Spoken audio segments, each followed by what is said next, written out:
मित्रांनो, जिल्ह्यात सप्टेंबर-ऑक्टोबरमध्ये अतिवृष्टी झाली, गारपीट झाली आणि त्या अतिवृष्टीमुळे शेतकऱ्यांचं मोठ्या प्रमाणात नुकसान झालं.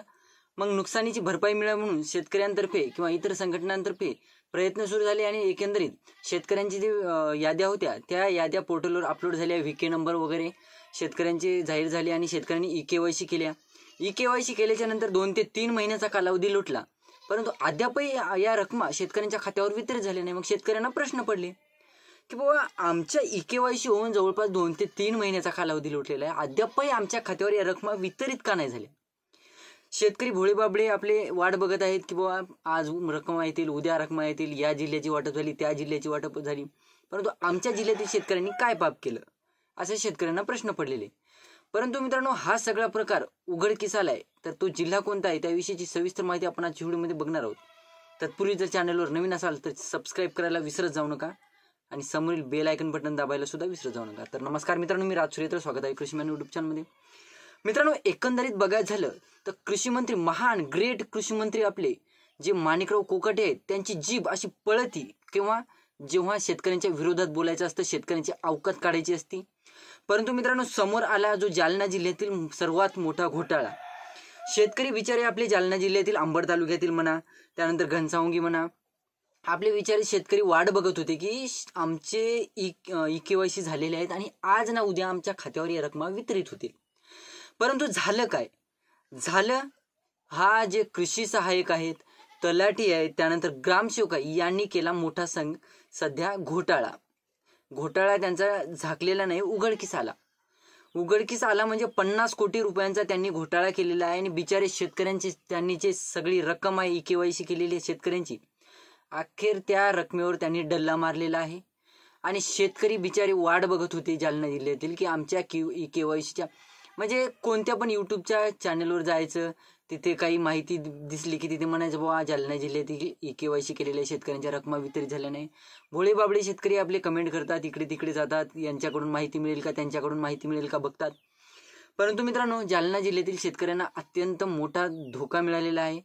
कारण मित्रांनो, तलाठी, ग्रामसेवक, त्यानंतर कृषी सहाय्यक यांच्यातर्फे EKYC याद्या ह्या जाहीर झाल्या आणि त्या यांनी काय केलं, तहसीलदाराचा लॉगिन ID घेतला आणि या लॉगिन IDचा यूज करून म्हणजे एका शेतकऱ्याच्या नावावर 2-2, 3-3 VK ID जनरेट केले आणि जे शेतकऱ्यांच्या रकमा होत्या त्यांच्यावर डल्ला मारला. म्हणजे एका शेतकऱ्याच्या नावावर 2-2, 3-3 VK ID जनरेट केले आणि त्यांची नुकसानी टाकल्याच्या नंतर एका EKYC मध्ये म्हणजे एका शेतकऱ्याच्या त्यांनी एका वेळेस अंगठा लावला, परंतु ते VK ID म्हणा किंवा काहीतरी झालं म्हणा, ते तहसीलमधले लॉगिन ID होते त्यांचा यूज केला आणि शेतकऱ्यांचे जे पैसे येणारे होते, जे निधी होता EKYC केलेला, तो निधी अख्खाला अख्खा ह्या तलाठी, ग्रामसेवक आणि कृषी सहाय्यकांनी ढापलेला आहे. म्हणजे एकंदरीत बघायचं झालं मित्रांनो, काही पत्रकारांनी माणिकराव कोकाटे म्हणजे आपले जे महान कृषी मंत्री आहेत, ज्यांची जीभ नेहमी घसरत राहते शेतकऱ्यांच्या बाबतीत, त्यांना काही पत्रकारांनी विचारलं की बाबा हे असा घोळ झालेला आहे, घोटाळा झालेला आहे, तुमचं यावर काय मत आहे, तुम्ही काय कार्यवाही करणार. जस्ट पत्रकारांशी बोलता बोलता त्यांनी जस्ट म्हणजे त्यांच्यावर संताप व्यक्त केला आणि त्यांना झिडकावलं आणि माझी कॅबिनेट आहे असं उत्तर देत त्यांनी जस्ट पत्रकारांना झिडकावलं आणि पत्रकारांना कुठलंही शेतकऱ्यांच्या बाजूने कुठलंही उत्तर दिलं नाही. म्हणजे एकंदरीत बघायचं झालं मित्रांनो, नेहमीच तुम्ही शेतकऱ्यांच्या विरोधात बोलता. जर आज या घोटाळ्यामध्ये तुम्ही शेतकऱ्यांच्या बाजूने बोलले असते तर एक शेतकऱ्यांच्या मनामध्ये तुमच्याविषयी एक आदर निर्माण झाला असता. परंतु त्यांना ते पाहिजे नाही, त्यांना जस्ट शेतकऱ्यांच्या विरोधात बोलणं हेच आवडतं. कधी म्हणतात की बाबा तुम्ही कर्जमाफीच्या पैशामध्ये तुम्ही शेतकरी म्हणजे मुलाबाळ्यांचे लग्न करता, साखरपुडे करता. कधी म्हणायचं की बाबा तुम्हाला आम्ही भिकाऱ्याला सुद्धा 1 रुपया देत नाही, तुम्हाला पीक विमा द्यायलो 1 रुपयात. तर कधी काही म्हणजे बरगळायचं त्यांनी, काही पण बरगळायचं आणि शेतकऱ्यांनी ते ऐकायचं. परंतु मित्रांनो, नुकसान भरपाईची ज्या रकमा काही शेतकऱ्यांनी, मला वाटतं डिसेंबरपासून या याद्या शेतकऱ्यांच्या आल्या होत्या, डिसेंबरपासून शेतकऱ्यांनी EKYC करून ठेवलेले आहे आणि अद्यापही शेतकऱ्यांच्या खात्यावर या रकमा वितरित झाल्या नाही. शेतकरी प्रश्न पडले होते बा, शेतकरी वाट बघत होते की बा आज ना उद्या आमच्या खात्यावर रकमा येतील. परंतु मित्रांनो, हे 50 कोटींचा घोटाळा जे केला आहे तहसीलदाराचं जे ID वापरून, ते ग्रामसेवक, तलाठी आणि कृषी सहाय्यक म्हणजे यांच्या हातात आपले सातबारे द्यायचे की नाही, आता असे प्रश्न पडलेले आहेत. म्हणजे आपले यांच्याकडे रेकॉर्ड ठेवायचे, आपण यांना ते KYC करून द्यायच्या, त्यांना आपले डॉक्युमेंट द्यायचे, मग आपले डॉक्युमेंट यांच्याकडे सेफ आहेत की नाही असा देखील प्रश्न उभा राहिलेला आहे. म्हणजे त्यांचे जे अतिवृष्टी नुकसान भरपाईचे जे अंबड तालुका, घनसावंगी या म्हणजे जवळपास 70 ते 80 गावं या एरियामध्ये येतात. 70 ते 80 गावातील शेतकऱ्यांचा आकडा किती असू शकतो हे तुम्ही सुद्धा विचार करा. आणि एवढा निधी जे शेतकऱ्यांचा, यांनी बॅकग्राऊंड व्हायसला नेहमी सांगतो मित्रांनो, इग्नोर मारा. एवढा मोठा निधी त्यांनी गाळप केलेला आहे. तलाठी, ग्रामसेवक आणि कृषी सहाय्यकांनी, म्हणजे यांच्यावर विश्वास ठेवायचा की नाही असा प्रश्न पडलेला आहे. अद्यापही हे घोटाळा उघडकीस आलेला आहे. अद्यापही यांच्यावर कुठलीही कारवाई केलेली अद्यापही माझ्या कानावर तर न्यूज नाही आली. तुमच्या कानावर आली असेल तर ते पण सांगा. तर मित्रांनो, एकंदरीत आपली एक जालना जिल्ह्याचा इथे प्रश्न नाही मित्रांनो, महाराष्ट्रातील त्या प्रत्येक शेतकऱ्याचा प्रश्न आहे. जे तलाठी, ग्रामसेवक, कृषी सहाय्यकावर विश्वास ठेवतात, आपले आधार कार्ड सगळे डॉक्युमेंट मागले, ते त्यांनी जे मागितले ते डॉक्युमेंट आपण बँक पासबुक वगैरे देतो, सहज नॉर्मली देऊन टाकतो आपण. परंतु यांच्यावर विश्वास ठेवायचा की नाही आता असे प्रश्न पडलेले आहेत. एवढा मोठा घोटाळा केलेला आहे. बिचारे भोळेबाबडे शेतकरी त्या निधीची वाट बघत होते, KYC केलेली. त्यांना वाटत होतं बाबा आम्हाला अतिवृष्टीचं अनुदान आज ना उद्या मिळेल, आणि त्यांच्या ज्या होप होत्या, ज्या आशा होत्या, त्याच्यावर सगळं पाणी फिरण्यात आलेलं आहे.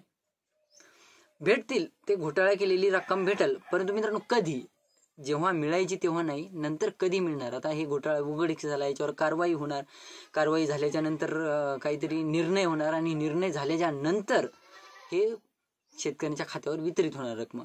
म्हणजे तोपर्यंत या शेतकऱ्यांना या रकमा वितरित होणार नाहीत, त्यांना वाटच बघावी लागणार. अतिशय दुर्दैवी, अतिशय वाईट गोष्ट आहे मित्रांनो जे तलाठी, ग्रामसेवकांनी केलेलं आहे.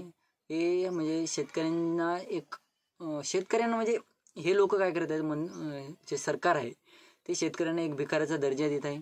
आम्ही ते मान्य केलं, सहन केलं, परंतु मित्रांनो जस्ट भिकाऱ्याचा मान्य, तुम्ही शेतकऱ्यांना भिकाऱ्याचा दर्जा दिला.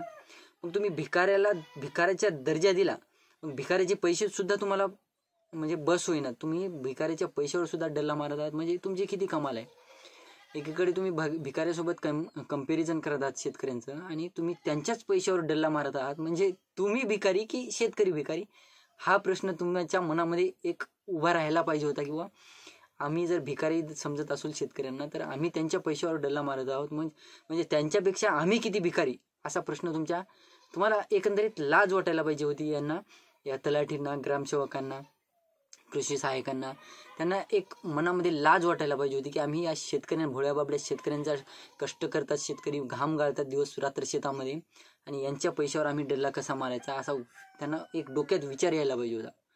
आणि ते आपले महान कृषी मंत्री ग्रेट, त्यांनी काहीतरी कारवाई करायला पाहिजे, काहीतरी बोलायला पाहिजे. तर त्यांनी पत्रकारांनी प्रश्न विचारले, आणि त्यांना झिडकावलं की बाबा मला कॅबिनेट आहे, तुम्ही कॅबिनेटमध्ये जाऊन काय महान काम करणार हा कुणास ठाऊक. शेतकऱ्यांच्या हेतूने तर कधी बोलले नाही आजपर्यंत. तुम्ही शेतकऱ्यांच्या बाजूने बोलायला पाहिजे होतं, आणि तुम्ही शेतकऱ्यांच्या बाजूने बोलले असेल, एक रिस्पेक्ट तयार झाला असता शेतकऱ्यांच्या मनामध्ये, आणि शेतकऱ्यांनी जे मागच्या गोष्टी तुम्ही बरगळले होते ते विसरले असते शेतकरी. अतिशय दुर्दैवी गोष्ट आहे मित्रांनो. ती छोटीशी माहिती तुमच्यापर्यंत पोहोचवण्याचा प्रयत्न केलेला आहे. व्हिडिओ आवडला असेल तर लाईक करा, चॅनलला सबस्क्राईब करा, जास्तीत जास्त शेतकऱ्यांपर्यंत पोहोचवण्याचा प्रयत्न करा. धन्यवाद.